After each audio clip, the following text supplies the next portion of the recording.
Hello viewers, আসসালামু আলাইকুম। আজকে আমি আবারও নতুন একটি ভিডিও নিয়ে আপনাদের সামনে হাজির হলাম। আজকে আমি আপনাদেরকে দেখাবো কিভাবে আপনি একটি ডকুমেন্টকে স্ক্যান করে কিভাবে মেইল করবেন এবং একটি ডকুমেন্ট স্ক্যান করার পর যদি বাঁকা থাকে সেই ডকুমেন্টটি সোজা করবেন। তো চলুন কথা না বাড়িয়ে আজকের ভিডিও শুরু করা যাক। তার আগে বলে রাখি, আপনি যদি আমার চ্যানেলে নতুন হয়ে থাকেন তাহলে চ্যানেলটি অবশ্যই সাবস্ক্রাইব করে দেবেন।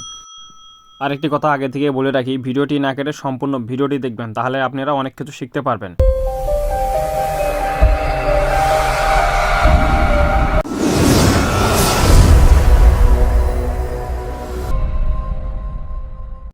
আমি এখন স্ক্যানার মেশিন দিয়ে একটি পেজ স্ক্যান করব। আপনাদেরকে দেখিয়ে দিচ্ছি আমি কোন পেজটি স্ক্যান করব। এই যে দেখেন, আমি স্ক্যানারটি ওপেন করতেছি। ওপেন করার পর আমি ডকুমেন্টটি এভাবে রাখবো। তার আগে আপনাদেরকে দেখে রাখি এটা আসলে কী কাগজ। এই যে দেখেন, এটা কিন্তু ব্ল্যাঙ্ক পেজ, লেখাগুলো অনেক পরিষ্কার রয়েছে। আমি এই পেজটি এখন স্ক্যানে দিব। আমি স্ক্যানে দিয়ে দিচ্ছি অলরেডি। আমি স্ক্যানে দিয়ে দিলাম।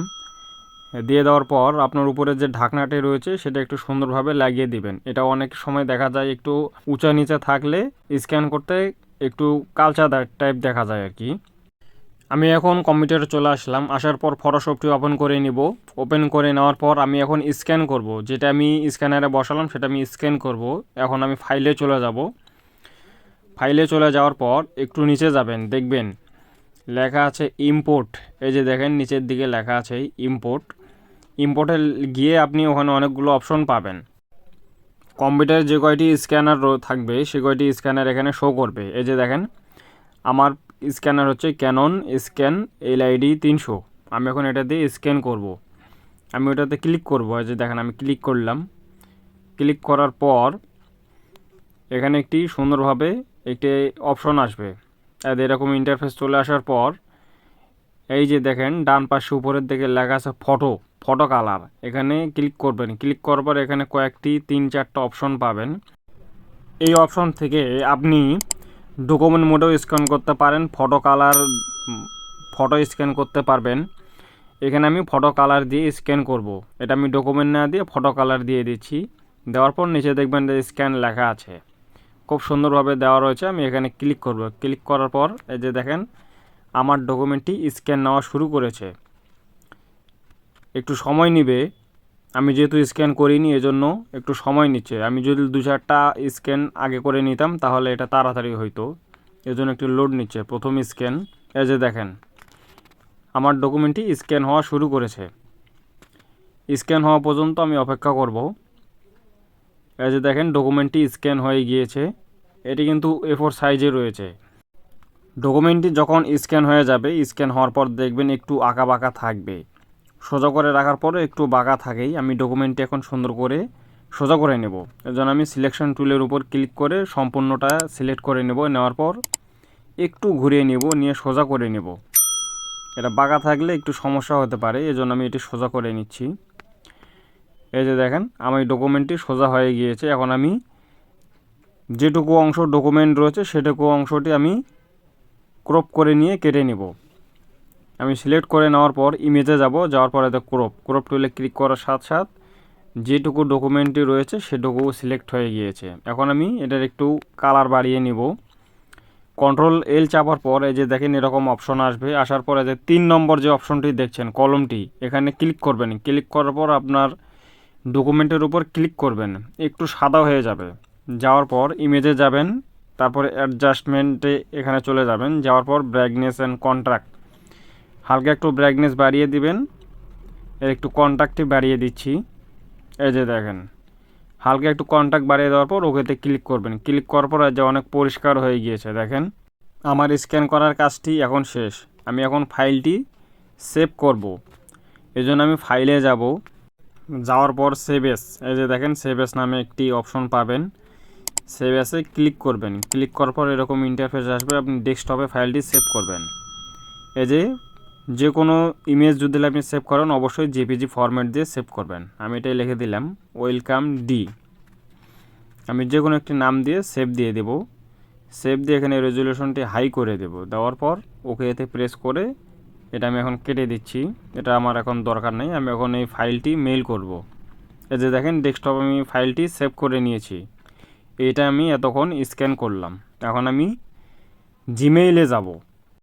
জিমেইলে যাওয়ার জন্য যে কোনো একটি ব্রাউজার ওপেন করে নিব, নিয়ে মেইল ওপেন করে নিব। এই যে দেখেন আমার এই ব্রাউজারটি ইন্টারনেট কানেকশন না থাকার কারণে এরকম লেখা উঠতেছে। আমি রিলোড দিয়ে নেওয়ার পর কম্পোজে ক্লিক করবেন। ক্লিক করার পর অ্যাটাচ ফাইল, এই অপশনটাতে ক্লিক করার পর আপনি যে ডকুমেন্টটি স্ক্যান করেছেন, মানে আমি যেটা স্ক্যান করলাম সেটাই যে দেখেন, এটার উপর ক্লিক করে ওপেনে ক্লিক করব। ক্লিক করার পর ফাইলটি আপলোড হবে। আপলোড হওয়ার পর আমি সাবজেক্টে যে নামটি ডকুমেন্টের নামটি দিয়েছিলাম সে নামটি এখানে বসিয়ে দিব। সাবজেক্টে অবশ্যই যে কোনো কিছু একটা লিখে দিবেন। আর আমি এখানে অ্যাড্রেসটি বসিয়ে দিচ্ছি। আমার অ্যাড্রেসটা আগে থেকে সেভ রয়েছে, এই জন্য আমি অ্যাড্রেসটা দিয়ে দিলাম, দিয়ে সেন্ড করে দিলাম। আপনি এই ডকুমেন্টটি শিডিউল করেও পাঠাতে পারেন। ধরেন আপনার ডকুমেন্টটি আজকে না যেয়ে আপনি কালকে পাঠাবেন, এই জন্য আপনি শিডিউলে ক্লিক করার পর এই যে দেখেন পিক ডেট অ্যান্ড টাইম, এই অপশনে ক্লিক করার পর আপনি তারিখ সিলেক্ট করে দিবেন। আপনি যে কোনো ডেটে সিলেক্ট করে দিয়ে আপনি শিডিউল সেন্ডে ক্লিক করবেন। এখানে সেন্ডে ক্লিক দিলে অবশ্যই আপনার ওটা 2-3 দিন পর সেন্ড হয়ে যাবে। আপনি যে তারিখ যে সময়টি দিবেন সে সময় আপনার ডকুমেন্টটি চলে যাবে। আমি এখন আরেকটি ডকুমেন্ট স্ক্যান করে আপনাদেরকে দেখিয়ে দেব। যে ডকুমেন্টটি স্ক্যান করব সেইটি বাঁকা করে স্ক্যান করতেছি। ইম্পোর্টে যাওয়ার পর আমার প্রিন্টার আমি সিলেক্ট করে নিলাম, নিয়ে স্ক্যান দেব।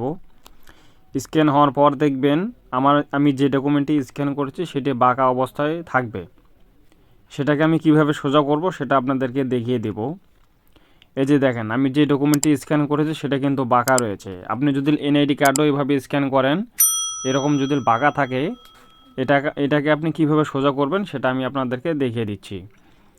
আপনি চলে যাবেন, এতে দেখেন এই যে বাম সাইডে কয়েকটা টুলস রয়েছে, এই টুলসগুলো দিয়ে আমি আপনাদেরকে এই যে এই ডকুমেন্টটি দেখছেন এটা বাঁকা, এটা সোজা করে আপনাদেরকে দেখিয়ে দেবো। এই যে দেখেন আমি যাচ্ছি, এই যে দেখেন এখানে মেজার টুলস রয়েছে।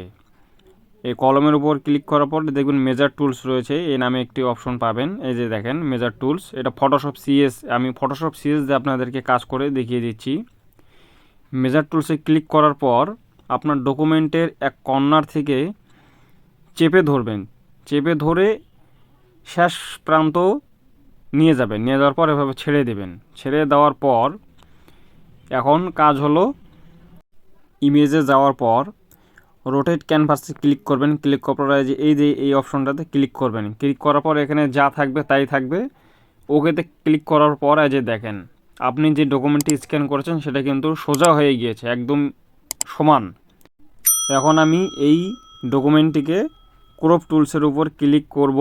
ক্লিক করার পর ক্রপ করে নিচ্ছে। এই যে দেখেন আমি যে ডকুমেন্টটি স্ক্যান করেছি সেটা কিন্তু বাঁকাভাবে আমি স্ক্যান করেছিলাম, এখন ডকুমেন্টটি পুরোপুরি সোজা।